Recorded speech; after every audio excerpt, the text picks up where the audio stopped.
पत्नी के बार बार कहने पर सुदामा ना चाहते हुए अपने बचपन के मित्र कृष्ण से मिलने चला। द्वारकाधीश के महलों के अंदर जाने का प्रयास किया तो द्वारपालों ने रोका।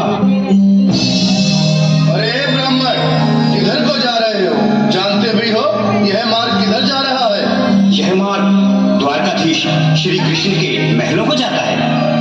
हे विप्र, तुम यहाँ कहाँ भटक रहे हो? ए भाई, जानता हूँ, ये मार्ग श्री कृष्ण के महलों को जाता है। मैं उनसे ही मिलने आया हूँ भाई। यह भी खूब रही, द्वारकाधीश से मिलने का यह कौन सा समय है? महाराज अभी दरबार में नहीं है। अरे पंडित जी, श्री कृष्ण अपने महल के शयन कक्ष में आराम कर रहे हैं।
क्या हंसी ठट्टा करने को हम मिले हैं? तुम ठहरे दीन निर्धन फटेहाल ब्राह्मण, तुम्हारे अंग अंग से गरीबी बदहाली झलक रही है। और कहा महाराज श्री कृष्ण? क्षमा करना पंडित जी, हमें अपने प्राणों से हाथ नहीं धोने जो तुम्हारा यह संदेश द्वारकाधीश तक पहुंचाए।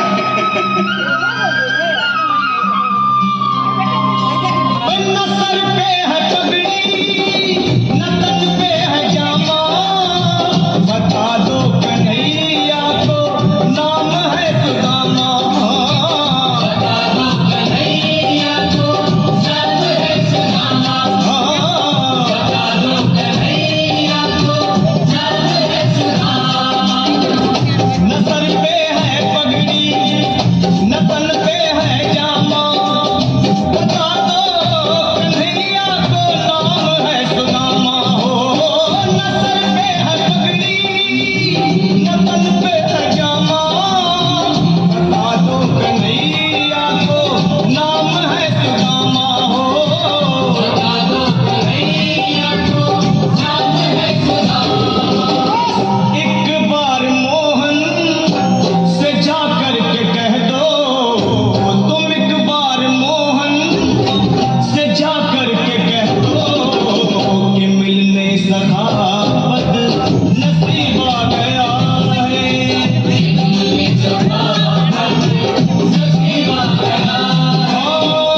सुन लो, जब तक मेरा संदेश उस द्वारकाधीश तक नहीं पहुंचाती, तब तक मैं यहीं बैठा हूं, चाहे मेरे भूख प्यास से प्राण ही क्यों न चले जाए।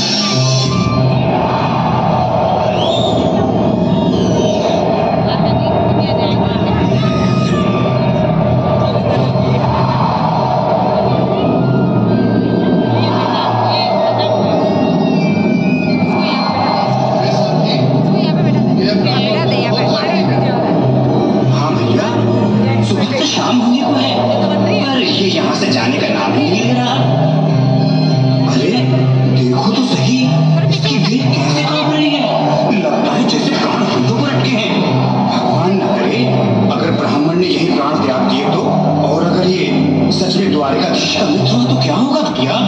सही कहते हो, अगर ब्राह्मण हत्या का पाप लग गया तो पीढ़ियां नरक भोगेगी। अगर महाराज का मित्र हुआ तो मृत्यु दंड का भय है।